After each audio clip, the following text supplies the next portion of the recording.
Okay, this is video number 6. It is, I think, the 4th part in the question and answer session. Thank you to Angela for the questions that I basically spent the last 4 videos, last 2 videos answering. Next is a question from my dear friend and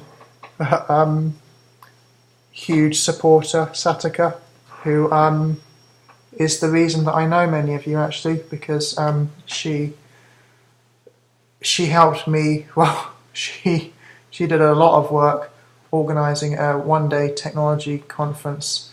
I think 7 years ago or something now, maybe even longer. And when I told him, I met her randomly at a tech, I think it was actually a Twitter event or something, and got to know her over the course of a few minutes, and I told her my idea, and she said, let's do it, and she was hugely supportive. So, and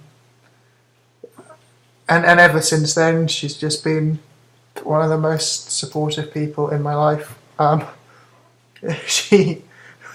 I tell her my ideas, she never says it's a good idea or it's a bad idea. She just says, let's do it, which is incredible. Thank you, Satika. Anyway, so she asked a very interesting question, which is good and bad points of Japanese hospitals. So I've been having my chemotherapy at a general hospital. There are specialist cancer hospitals here, but basically they follow the same cancer treatment protocol, so there's no real benefit in going to it. The general hospital I'm at happens to be far away from where I live. It's like over an hour on a train, which is, well, and the journey actually works out almost like an hour and 15 minutes, which is very difficult because I need people to look after my kids, because you're not meant to have kids in the hospital. And obviously when I'm feeling really bad, either feeling bad because I know I'm going to hospital or feeling bad because I just come back from some treatment, it's a tough journey. It's hell in rush hour. So that's a bad point. I'm going to move, when I finish this cycle of 4 chemotherapies, I'm going to move to a much closer hospital, which is only about half an hour away. Again, not a specialist one. The good point of the hospital I happen to be at is 2 of the nurses speak very good English, which makes a huge difference.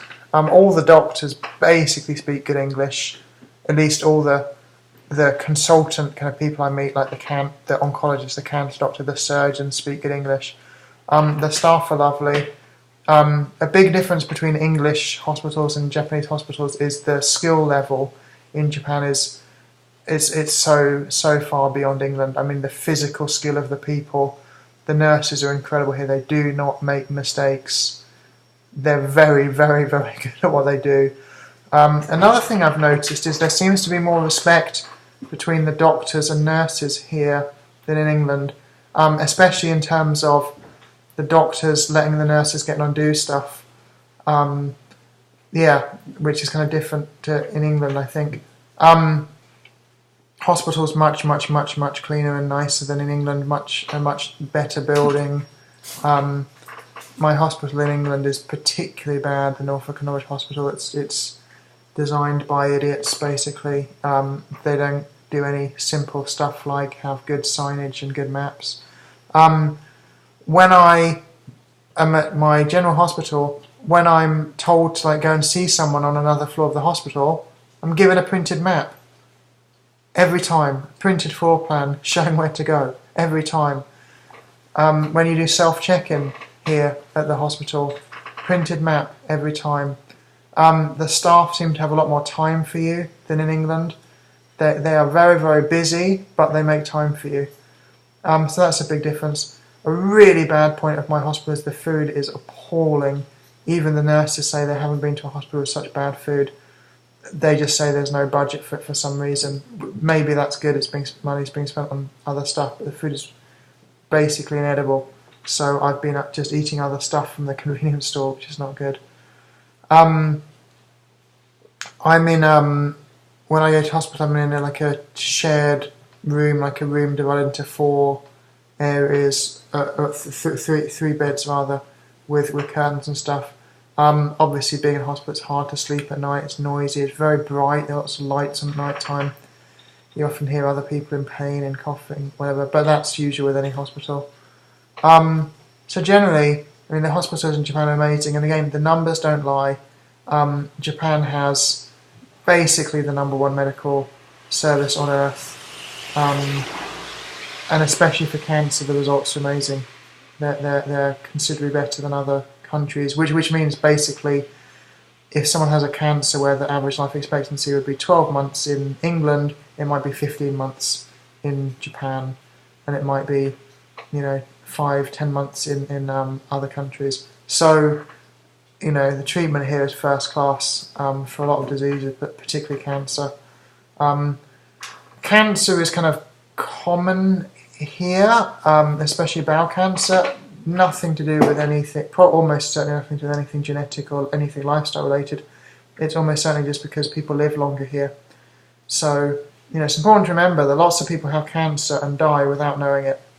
If somebody dies and there's no suspicious, if the cause of death is clear, someone dies of a heart attack, there's no autopsy, right? The doctors, I can't remember who it is who does autopsies now, the coroner. The coroner doesn't say, let's refer this person to an autopsy. So, in Japan, because people are living longer, there are lots of old people who get cancer. So thank you, Satika, for that question about the good points and bad points of the hospital. My friend Richard Lumley, he's asked some kind of good emotional questions. One is just, how am I coping? I guess he means, am I coping? And also, if so, how am I coping? I'm kind of coping okay, I think. I am coping because I have no choice. I'm coping because also Richard and I are, one of our huge mentors, Paul Harper, basically has taught me for 21 years that you just keep going, whatever happens. Basically, when you're alive, there's hope, and that's true with cancer as much as it's true, or even maybe even more with than with other things. Because when you're alive with cancer, even if there's no treatment options available for you now, there might be something a few months' time in the future if you can live that long. A good example would be people. There are a handful of people who had AIDS, in the first time when AIDS was kind of spreading around in the 1980s, who are still alive now because they happened to live long enough for the first treatments, and then they were in a small group of people who those first treatments were successful, and then they happened to live long enough for the second group of treatments, and they're still alive now, which is just fantastic. And that's what science-based medicine is all about, really. Help people live longer, and we might have a chance to help them live longer in the future. I cry a lot, which I think helps. I weep a lot. Only a few times I've cried out of sadness and despair, mainly thinking about what it will be like for my children when I'm no longer here. But most of the time I cry feeling happy, which sounds crazy, but I cry a lot because people are so sweet. People give me so much support. 300 people have donated to the Cancer Fund. Now, only about 100 of these people, let's say 50 know me well. Another 50 have met me a few times. Another 100 maybe are friends of friends. 100 people, complete strangers, friends of friends of friends, have just seen this stuff on Facebook. That's incredibly moving and makes me cry out of happiness.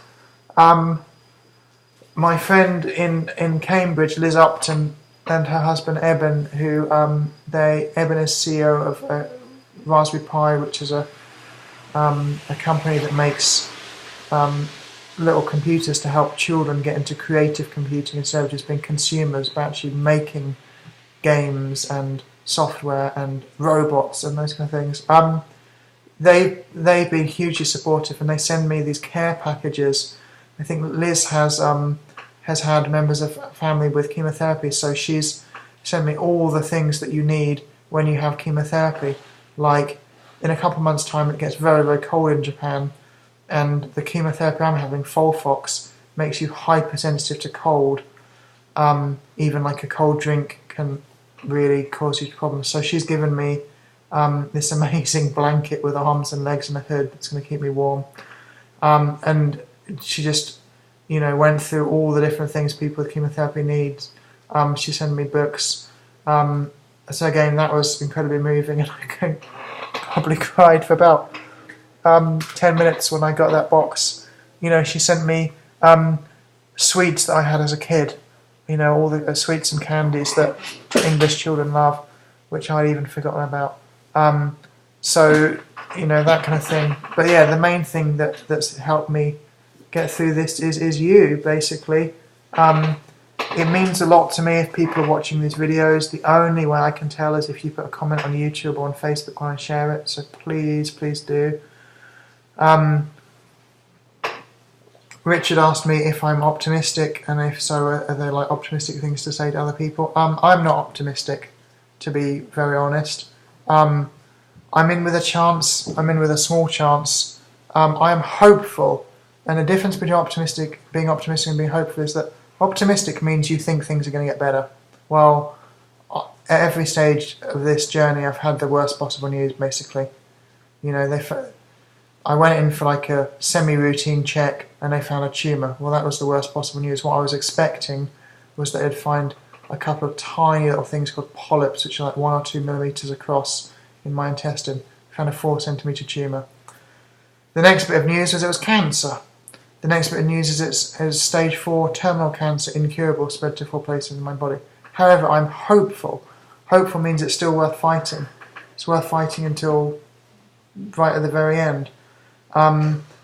It's possible my body's going to respond to chemo. It's not hugely well. The liver should definitely respond to the chemo, or almost definitely anyway. At least a 70% chance. The cancers in my lymph nodes should respond to chemo. 70% chance maybe. The cancer in my peritoneum probably not. Although it should respond or might respond to the other treatments I'm having. Immunotherapy, hypothermia therapy, molecular targeting agents that actually target the cancer. So for other people, I'd say find out clearly the stage of your cancer. If it's early stage cancer, there's every reason to be absolutely 100% optimistic. Not just hopeful, but optimistic. If you were diagnosed in England now with stage 1 bowel cancer, you have something like an 80, 85, 90% chance of living 5 years. Well, that's a reason to be very, very optimistic, right? If you're not sick with other stuff, then you're probably going to live for quite a while. And there's a very, very high chance of being cured. Even stage 2 cancer, even stage 3 cancer, so many now curable with surgery, with chemotherapy, with radiation, with other high-tech things. Richard asked me about the cause. As far as I know, there's no cause for cancer. Could be genetic, could be lifestyle, could be chance. It's most likely to be all three, and it may be chance is going to be the biggest one. It's just chance. These are random genetic mutations happening in your body all the time, and usually they're dealt with straight away by your body's mechanisms. In my case, they're not, and they happen to turn into a cancer. So there is no cause, there's no why of cancer. That's it, sadly. Not much more I can say on that, but that's the truth. Cancer is just one of those things, and in the future, hopefully, the causes will be understood better, and might be able to vaccinate people against cancer, and at least have very good tailored treatment. Okay, I'm going to end it there. Please do comment, please do share, please do visit the fundraising page and make a donation if you can possibly do it. Thank you ever so much for your time. Cheers.